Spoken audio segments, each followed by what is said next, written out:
So a very good morning, good afternoon, everyone. A very warm welcome for our webinar today with Janice Cardinale. Before we start, let me just do the usual housekeeping. For anyone who hasn't joined a session with us before, you will notice we have put you all on mute. And could I ask you all to use your chat boxes for any questions, which Janice will take at the end of the session, and also keep your cameras switched off. As always, we do record the session, so I will forward the recording to you all afterwards, but it is, as you all know, available on the IAC On Demand page on our website and also the IAC YouTube channel. Now I'd like to hand over to IAC CEO Mark Cooper to introduce Janice. Thank you. Thank you very much, Kate, and welcome everyone. I'm delighted to join you today and have the absolute honour to introduce my friend and colleague, Janice Cardinale. Janice has such a great career and history, which is all going to be rolled into the next 55 minutes or so as Janice starts to explore the trends as it relates to people. I am super excited. For those of you who have been a part of the IAC community for a number of years and specifically joined us in Toronto in 2019, all of the great work and theatrics and presentations around our awards event in Toronto are Janice's handiwork. She's super creative and inspirational, and also was our winner of the IAC Global Innovations Award at that same event in 2019. Now, Janice is a serial entrepreneur and has recently opened her third brand under the name of Cardinale Creative. She's been involved in the events industry for 18 years and her passion is deeply rooted in consulting. But not only that, Janice is very active within the MPI community in Toronto, but also globally, I know, at events like WEC. If there's any time left in Janice's calendar, it is dedicated to developing the individuals of the future through her work with Seneca College in Toronto. So Janice, welcome. We're excited for you to join us today, and the floor is yours. Thank you very much, Mark. I really appreciate that. And welcome, everybody. I'm not sure where you're all from, but you can certainly tell me on the chat. And I am sure you're all from different locations, United States, Europe, but I am from Toronto, Canada. So it's very cold here. But we're doing okay. Still in lockdown. So before I really get started, I just want to tell you that there are a lot of things that I've been able to control in my life, but Zoom is not one of them. And therefore, if you feel that you're seeing a lag, it's because I'm not in control of these slides because my bandwidth is not at the peak that it should be. So I'm working with someone. And so if you feel that there's a lag, that's why it is. So let's get going. What's next starts now. Let's talk about, what we're all doing and what we've seen and what we're going to see.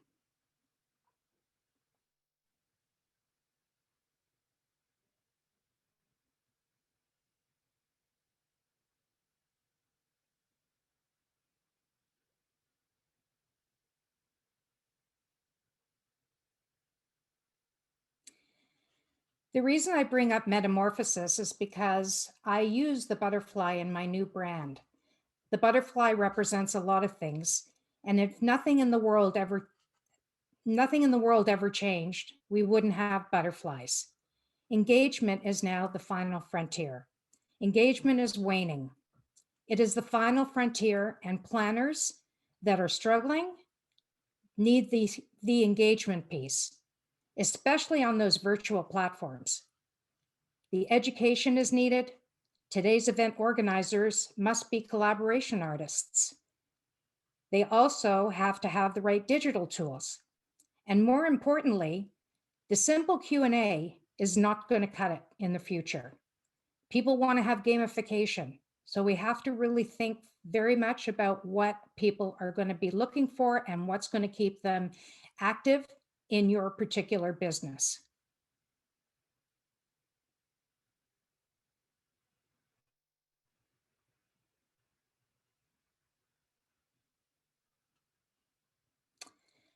I bring this saying because I find it really interesting. I mean, I'm the type of person that, I've always taken a risk, and I believe that, you know, if we understand why people are frightened of new ideas, I would be more frightened of the old ones. And that's something that we really, are facing, because there's two schools of thought where it comes to, change and new ideas.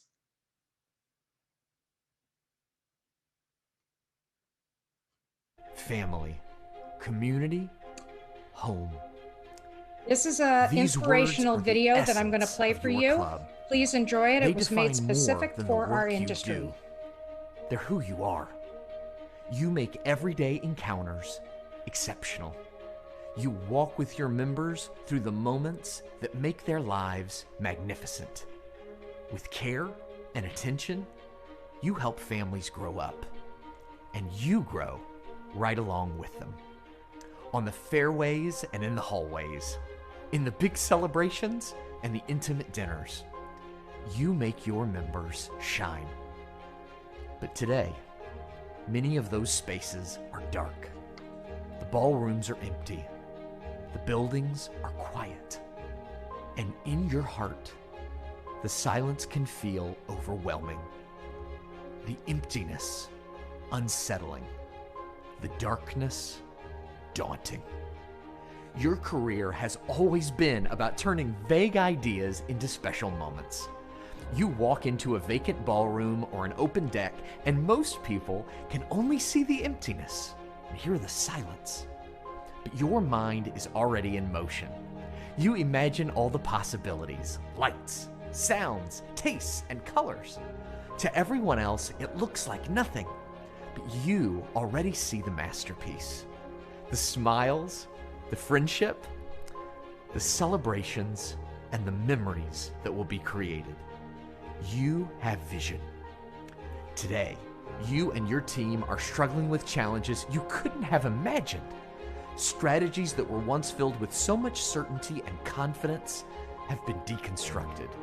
The path forward is unclear. Everything can feel so empty. But you have always created beauty in empty spaces. And it is that gift, that sense of vision, that the community you serve needs so badly right now. The ability to see the possibility within the impossible. My friend, today is an invitation. Through these struggles, you might be tempted to lose heart. But in this moment, you are invited to engage, to innovate, to imagine the potential that is invisible to others, to share hope when it seems like everything is broken, to construct bold new paths and strategies forward. We need your passion. We need your creativity, your dreams, and your belief to do what you have always done so brilliantly, to create spaces that lift up families, that connect communities, and that remind each of your members that their club is still home.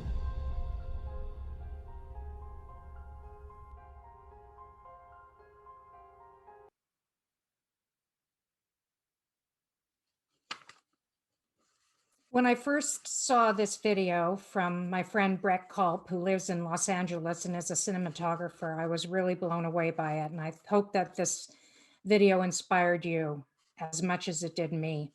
So since we're talking about people being the biggest trend of all, let's talk about working humanly. You bring humanity to work. It's really the new blueprint for success. And today you have the power to change your corporate story.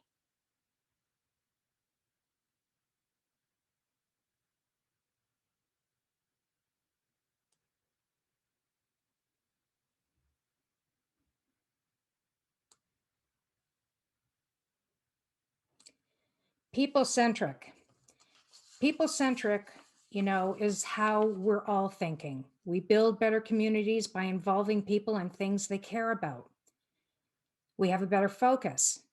We care about diversity. We care about data-driven information. We are more transparent than ever. And we think about our teams first. A people-centric workplace has a culture that focuses on employees and their behaviors first, as well as internal and external customer service interactions. The human element of human resources is leadership and business interactions, as well as communication. So let's take a quick look at what's out. These are all images of things that used to be in, like business card exchanges, handshakes and hugs, hands-on food stations and buffets, close contact seating, status quo, and siloed thinking. This is all no longer in fashion. So let's talk about what's in. What's in now is motion tracking. You can actually be able to track people when they come into your venue. Sanitation is another thing that's definitely on the list of priorities. No-touch networking, personal devices, content delivery, and real time. Those are the things that are trending, and those are the things that we have to really consider in all of our venues. The hygiene theater, and I wished I had coined the phrase, but I did not.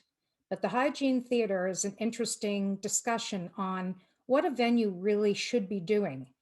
And it's funny because recently a Harvard expert had, taken a look in a study on, the virus, for example, would it be gotten from surface? And the answer is no. There's not one proven case that COVID could be, caught by you sitting at a table that may have not been wiped. The truth is it's in the air. So the most important thing for venues is ventilation. I know it's going to cost time and money. Don't spend all your money investing in all these cleaning products and these new wands because it's not necessary. Some things old are new again. And no touch wearables. I don't know if all of you know, but Google bought Fitbit recently for $2.1 billion. Yep, $2.1 billion. That's a lot of money. But there's a huge emerging marketplace for no-touch wearables. We're going to see smart badges, wristbands, smart watches, smart eyewear. This is how we're going to be, moving into the future, especially for AI and virtual reality. And unfortunately, masks are here to stay. We're not seeing them go away until everybody around the world is vaccinated, and the World Health Organization says we're good to go. No more masks. And let's talk about social distancing. There are many, many ways that you can get your message across to the people that are entering your venues or your conference centers. Be creative. Try some new ideas. Create signage or banners that, are kind to people. I mean, we need to be able to relax people when they come in. And so we're going to do a little gamification today. And I'm going to read off a couple of these slogans to you. Be aware, wash with care, all hands to the pump. So this game, all I'm going to ask you to do is put menti.com, which you see at the top, into your phones, and the code is there. And that will get you into the game. And what I'm going to ask you to do is create a sanitation slogan for your venue. And what'll happen is it'll populate here on the empty screen on the left, and we'll see what people come up with. You've got 1 minute to do it. We're going to wait a few seconds just to make sure everybody got to menti.com and that you're using the code. You can also scan the QR code if you're having trouble with menti.com. Calling you up to get down. Show me a piece of your love. I hope you don't mind we're playing music too while you're playing this game. For those who might not be playing it, a piece of your love. Calling you up to get down. The way that we touch is never enough. Turning you up to get down.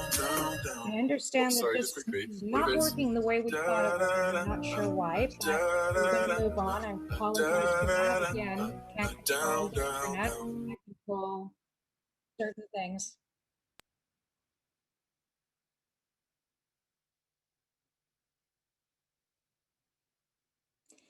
So why don't we talk about design for people and the planet? This is on the tops of everybody's minds. This is something that, we all have to think about, because we used to be able to give people the ideas and they would accept it. But now people want to be involved in those ideas and they want to be a part of it. And so thinking about design, we have to think very, very differently. More than ever now, we have a community responsibility, especially to the planet. And so I was having a discussion recently on LinkedIn after I had heard that one of the platforms, which I'll leave nameless, was speaking to to basically everybody on LinkedIn, saying that organizers have to stop using traditional backgrounds and the look of the venue that they might have gone to before. And I kind of looked at it and I thought to myself, well, really, is that a mistake on the part of the organizer, or is that a mistake on the part of the event designer? So the truth is, how I feel about it is it's both. Co-creation is the biggest thing right now. You have to find your partners. So design has not truly caught up to technology. And certainly the technology, as you're seeing today, has not caught up for everybody in their homes. We've been waiting for you. And partners are very important. And here, for example, is a video of what we're looking at virtually. So you can see the kinds of really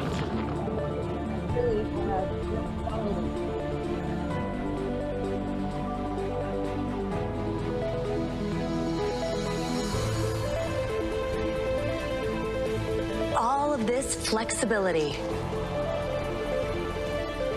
right at the tips of your fingers.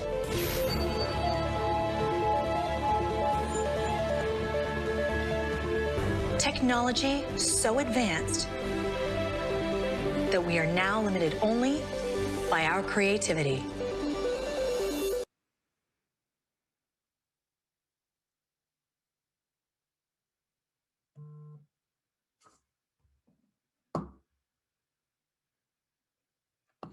So let's talk about co-creation.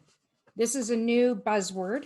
It really means partnering up with other companies that will help you and help them. Where we talk about co-creation, for example, is in the setup that we're going to have between an event planner and a tech designer, because they're thinking about very different things. The event planner wants that flawless event, and it has to be perfect. The fear they get is the feedback and the risk of failure. And they're concerned they have to have a reliability and a service offering that they can trust. Whereas the tech designer gets the minimal viable product out fast to start testing. Not always necessarily the best one, but a lot of it is based on people wanting to maybe do less expensive things, budgets, and that's not what's going to help the event organizer. Eager to receive all feedback. Failure, they look at it as being good because it reveals opportunities for improvement. And in my opinion, if you're got a paying customer, you can't be playing around with a tech company that doesn't have, the proper infrastructure. And the key to benefits of human-centered design is being a customer-based company, building the customer centricity into the heart of your organization. And employee genius. Train every member of your organization to propel company growth. And the de-risk innovation. Develop an agile approach to experimentation. And increase revenue. Create new disruptive paths for company growth. These are all things that will help you in the future of getting your venues and your conference centers back up and working. Now, this is sort of an interesting sketch that I wanted to show you of a European hotel that's going to be opening. And what I thought was so interesting is that the hotels now are thinking very carefully and very smart in that they're no longer going to be having big gyms for people to work out in. They're going to put the gym right into your room. And so they'll have the Peloton bikes, or maybe they'll have the Peloton, treadmills, but this is a fantastic idea. You know, it's an indoor activity, it's safe, it's comfortable, there's a cool factor to it. And we know that the younger generation, this is what they're looking for. And personally, the older generation is looking for it too. And this is the new office. There's a revolution in office space happening. I mean, they're doing it here in a bubble, you know, for smaller group meetings. But the problem is that these are spaces that you're going to rally your troops, your teams, and your customers. And real estate is very expensive, as we all know. But unless we turn those empty spaces into something, then we're going to be in trouble.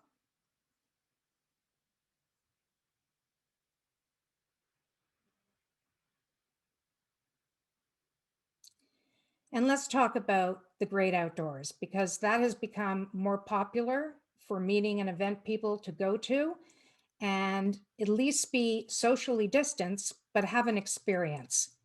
And so you're going to start to see garages, underpasses, the perimeter of a building being built. This, for example, is a street, you know, and how they closed off the streets. I know that here in Toronto, they're closing down more and more streets so that people can go out and enjoy the, you know, the whole area. But we really have to adapt to the future. And here's a case study from someone by the name of Stan Kruss, who is an Australian man. And he owns a company called Expocentric. And Expocentric is a company that builds trade show structures for expositions. And so Airclad, he decided that he liked this idea. It's a collection of mobile trailer mounted spaces that have no limits or constraints to a specific location. So what he did was he took the exclusive on this for Australia. Brilliant. And he also got himself the Telecapsule, a portable video conferencing booth, combines latest video technology with private meeting spaces. And he took the exclusive on that. And of course, the exclusive on Insight. Insight is a virtual help desk with face-to-face support for video customer service.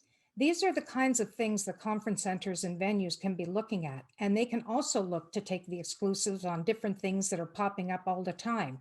You know, it's just another way to bring income in. And of course, reduce, reuse, recycle. We've known about that for a long time. But how can you use your space in the future? How can you transform your space in different ways?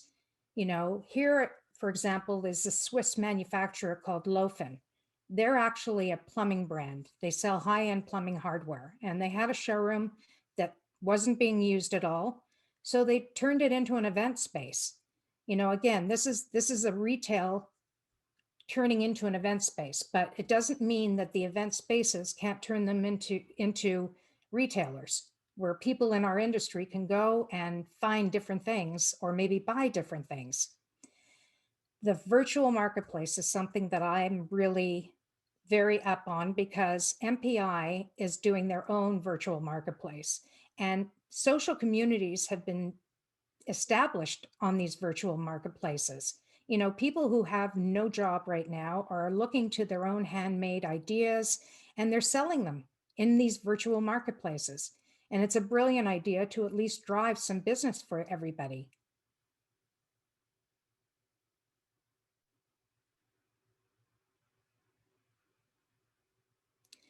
So let's talk about the rise of hospitality.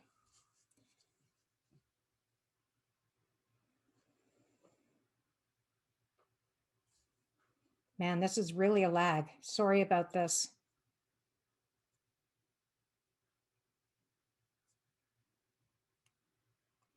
Sustainability is the future for hotels.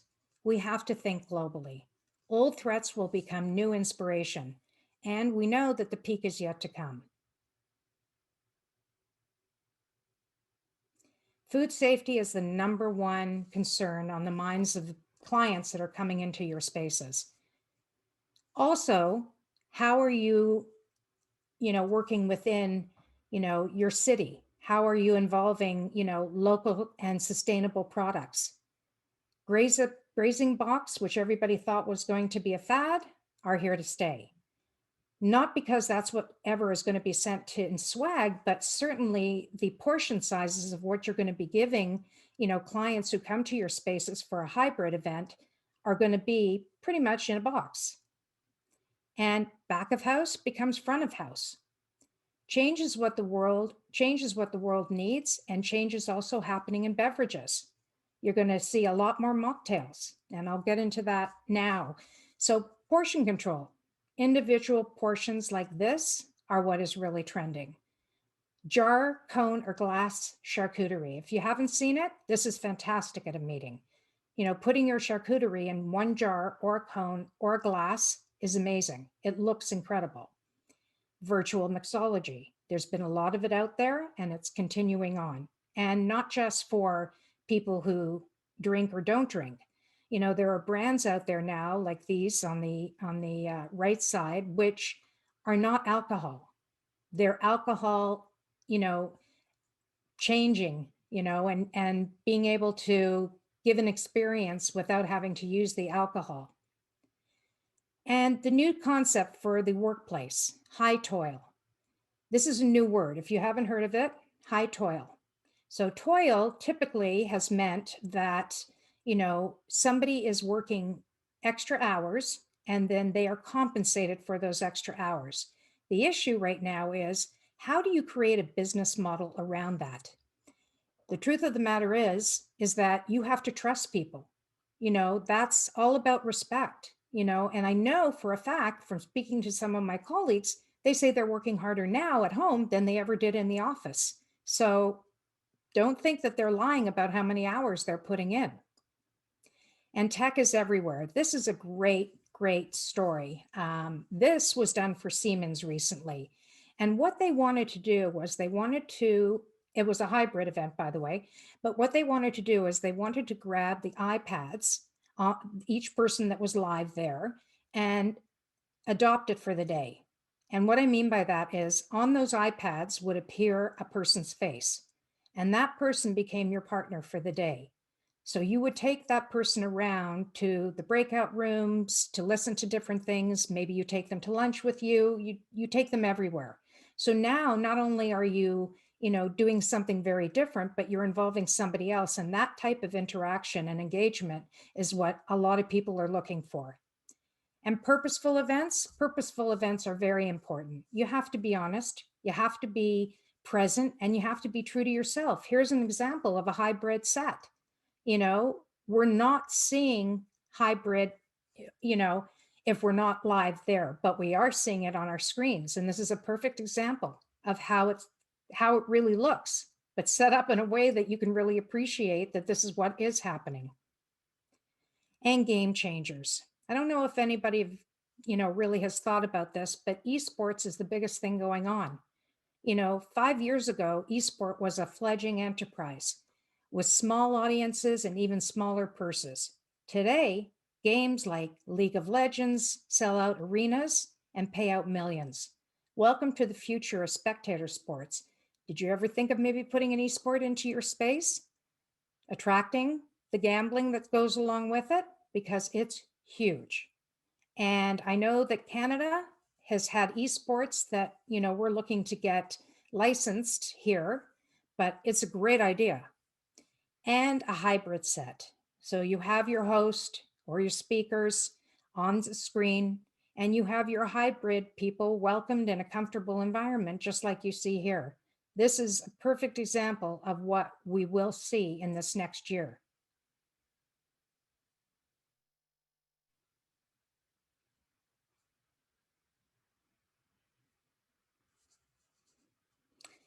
So for those of you who are looking for hybrid meetings that you can kind of take a look at and see how well they're done, these are the companies that I've listed that have, done hybrid events and virtual events. And I think they're doing a great job with it. So, you might want to, click a picture of this, because it's really, you're going to find it interesting. And I think you're going to get educated and learn a lot from these companies.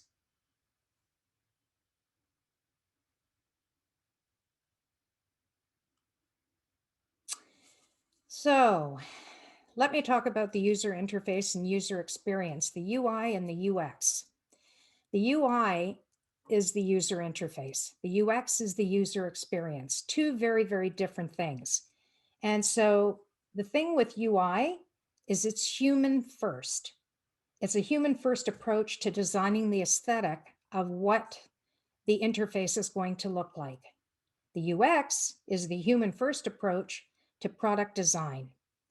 Achieve affirmation, participation, engagement by providing access to positive feedback.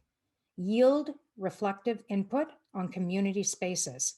Think about the customer experience. Think about your experience and think about the designer's experience in creating this.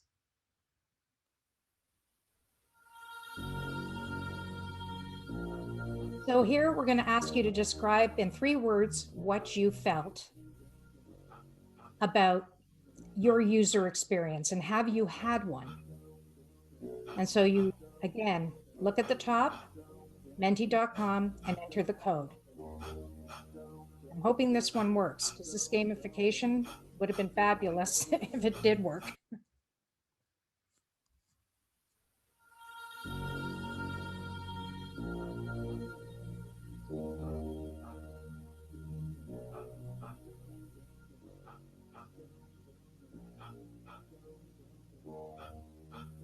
Has everybody had time to load in the information? If you have, I'm looking forward to seeing some of the words on here about your user experience.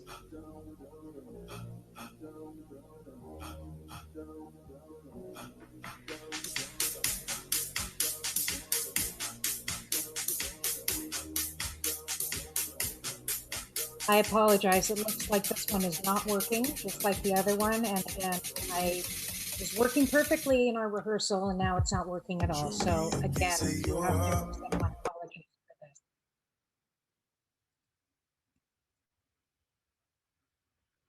So let's talk about social community. It's a word that's being used a lot these days.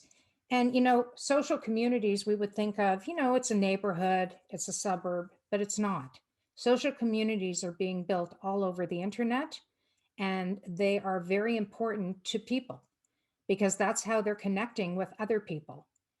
You have new humanitarians, solidarity versus selfishness, diversity, equity, and inclusion, people-centered initiatives, social protection, and global thinking business. And here's how we talk about human-centric approach. The design thinking is a human-centered approach to innovation that draws from the designer's toolkit to integrate the needs of people, the possibilities of technology, and the requirements for business success. The UI and the UX. This is what really is important. But we're also working a lot from home now. Most of all of us, unless you're out of lockdown, are working from home. So there's a remote revolution happening. And I don't expect that people will go back to work for a while. And even if they do, they won't spend a full week at work under the guise of their managers or bosses. I think that they're going to come back because managers and bosses have recognized the fact that they're actually more productive at home. There's much lower stress levels, a boosted morale. There's security that, you know, the employee feels around being at home. And of course, you know, you have to respect that. So RESPCT is what I say, because at the moment, CEOs and presidents are looking to event leaders and event organizers in a different way they ever did before. They need event organizers and event leaders and venues that understand, you know, what the needs are of their employees, their clients, or whoever they're going to bring in. And this has never been as important as it is now. We are cultural officers of change, and we have to change the way we think. And thinking with your heart is something that, you know, we all try to do, but now it's more important to make sure that you're really doing it. You know, clear your mind. How do you feel about movements like Think Global? Or how about Shop Local? Or Locavore? Food miles?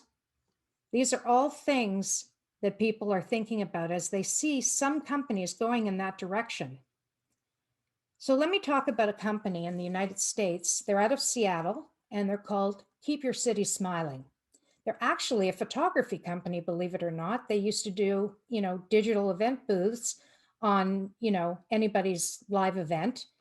And they saw a need to do something else. So this was their pivot. And it was also their charitable pivot. So they decided to start making boxes in Seattle, but only putting in from local artisans, local suppliers, local farmers. And it went so well that they decided to start spreading it out. And now it's probably in about 12 different states, and it's doing incredibly well. People love the concept of this. People want to support their homes, their people, their businesses, and this is a fantastic way of doing it. So let's go on to event experiences.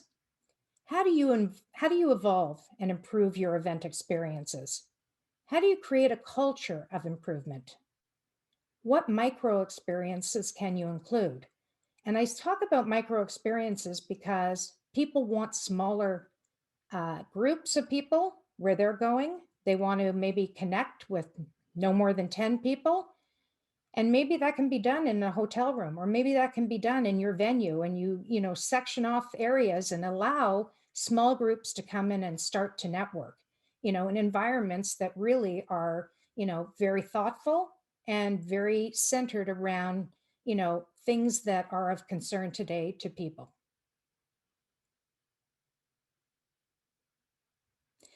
So I was surfing the internet and I got very lucky and saw something that I was absolutely blown away by. But when I think about it, it is a brilliant idea right now.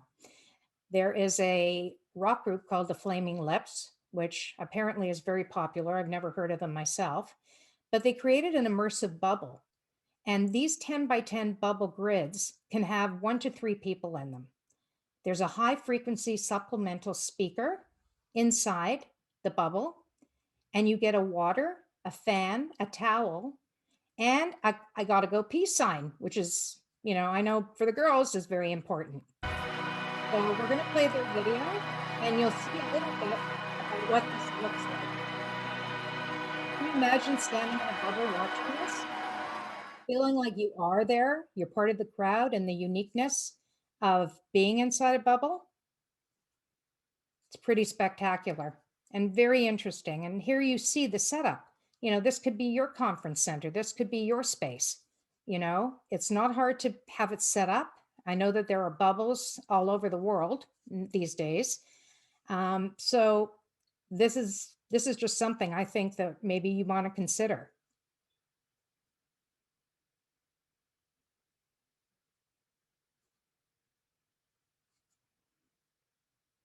Imagine New Year's Eve that way. So, global citizen, what does it really mean to be a global citizen? In my mind, being a global citizen is caring about other people, not just here, but all over the world. I've done a mission to Africa when it was when it was the real time to do a mission from Africa. And somebody just asked me recently if I would consider doing another one. And of course I won't, not at this particular stage, but I would like to do another one. But I think globally, I think about all the things that I could do as a citizen to make other people's lives better. And that really, to me, is the future. The more you give, the more you mentor, the more you think about, what's important to somebody else. Think about the farmers, think about, diversity and inclusion. So these are things that make you a global citizen. And from a futurist point of view, we know that this year is a year of major transition. We know that there are new norms in gender media and education. And we know that building brand and audience relationships have never been more important. So your brand is important.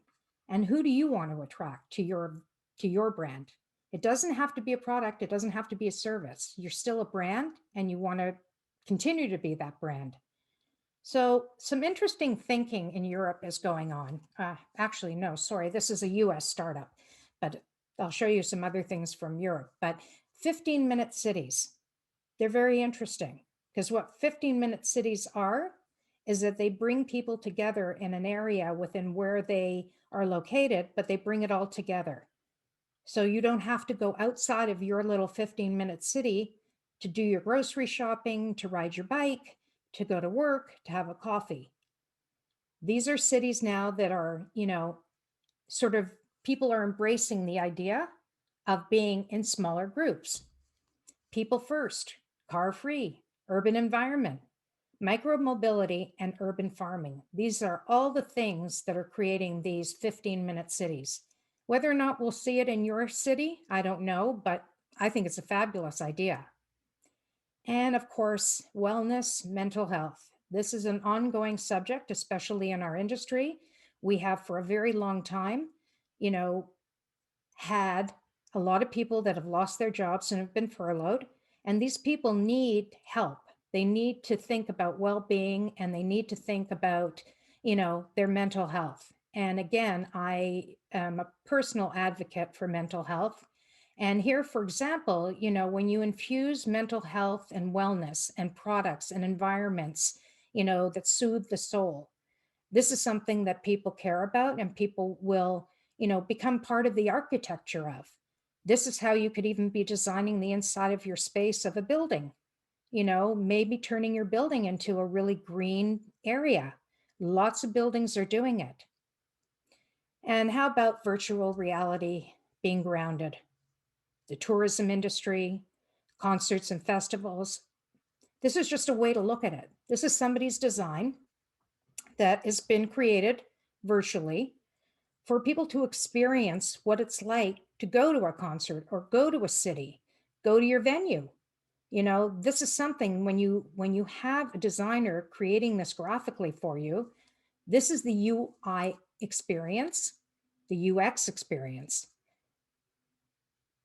Very thoughtful, very well done. And let's talk about our future mindset. Let's talk about U-shaped recovery. Recovery, could be described in different letters. You could have a V-shaped recovery, you could have a W-shaped recovery, you can even have a K-shaped recovery. The truth of the matter is, this is the recovery, the U-shape, that I think is going to take place. Why? Because U-shaped is slow.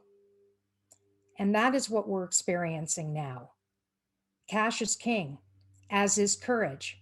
No control on outcome. Smart mitigations that lead with empathy. How about reevaluating your investments? Write-offs strengthen the balance sheet.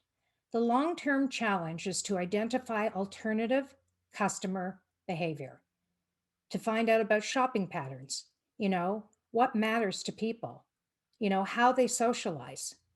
This is all very thoughtful and something that we all have to do. And of course, everybody knows we're in a revolution. It's taking place as we speak. The revolution has, started again, like it did after the Great Depression, or after, some of the, different things that have happened. But do you see automation and AI as a threat? Or do you see it benefiting your career or our industry?